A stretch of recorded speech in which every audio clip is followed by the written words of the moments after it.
Chandrika Prasad Srivastava was born in 1920 into a landowning family in northern India. The tragic death of his parents at an early age forged a strength of character, depth and determination that he was to reveal in abundance. He met and married Nirmala Salve in 1947. Her parents had been deeply involved in the struggle for Indian independence, and Nirmala herself was a political activist. As a child, she had spent time living at Mahatma Gandhi's ashram. With their marriage, C.P. Srivastava and Nirmala began a dedicated partnership with a lifelong admiration and respect for each other's convictions and work. So C.P. chose a career which allowed him to remain in India. He joined the Indian Administrative Service, thus beginning his distinguished career. In 1961, he was appointed Managing Director of a public sector company, the fledgling Shipping Corporation of India. The Prime Minister was immediately impressed by this tall, articulate young officer who came with such a formidable reputation for integrity and capability. The period that I spent with him was probably the most elevating period of my life. And I was with him till the very last day of his life, when he died in Tashkent. In 1974, he was elected Secretary General of the United Nations International Maritime Organization based in London. He was unanimously re-elected for a further 3 terms, serving a total of 16 years. In 1989, he announced his retirement, which was received with great regret by the United Nations. Worldwide, he has received 31 of the highest honors and awards in recognition for his tireless service and outstanding attributes. He was also the founding Chancellor Emeritus of the World Maritime University, conceived and established by him in 1983 under the auspices of the International Maritime Organization, thus ensuring that all developing countries were able to participate actively in the work of the IMO, which until then had relied largely on the expertise of developed maritime states.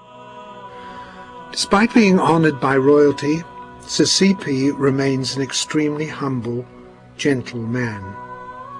In July 1990, the Queen of England gave him one of her country's highest awards, Knight Commander of the Most Distinguished Order of St. Michael and St. George, making him the first Indian to be knighted since independence. Sir C.P. Srivastava has published several books, including Lal Bahadur Shastri, A Life of Truth in Politics, and provides an inspirational model of an ideal politician. The book was launched in Sydney in 1995.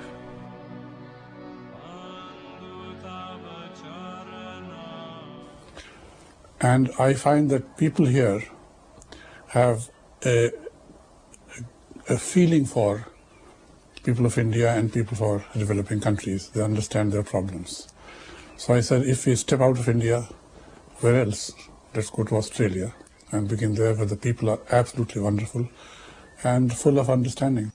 While your text salutes a great Prime Minister, you can take great pride in your own role, your personal contribution to these great achievements. The book, ladies and gentlemen, is now officially launched. In November 2005, Sir C.P. was awarded the 6th Lal Bahadur Shastri National Award for Excellence in Public Administration, Academies and Management, which was presented to him by the President of India in a special ceremony.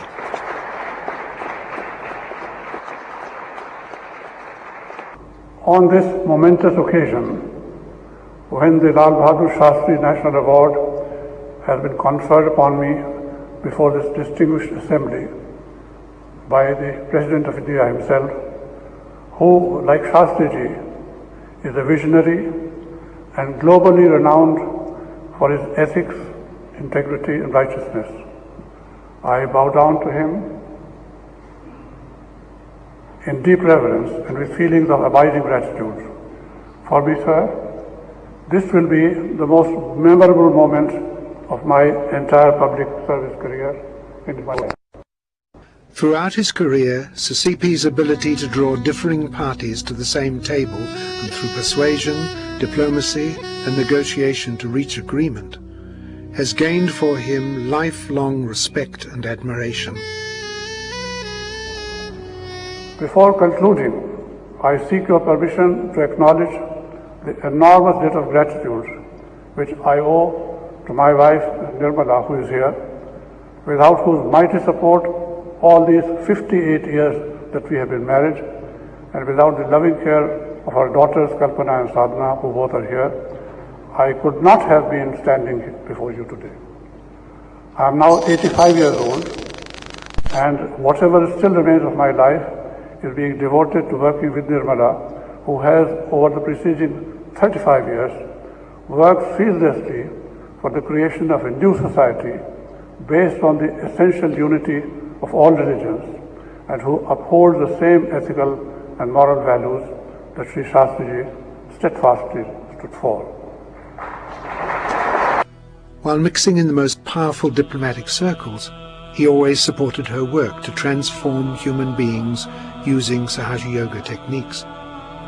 Now, in his retirement, he has continued to travel the world with her, promoting and encouraging the advancement of this great movement which connects people to their own inner spiritual energy and gives them the ability to transform themselves regardless of creed, culture, race or religion.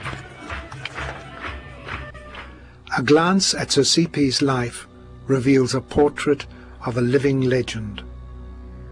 Over his many years he has worked tirelessly alongside Sri Mataji in his own area of diplomacy to transform humanity and bring freedom, hope and enlightenment to the world.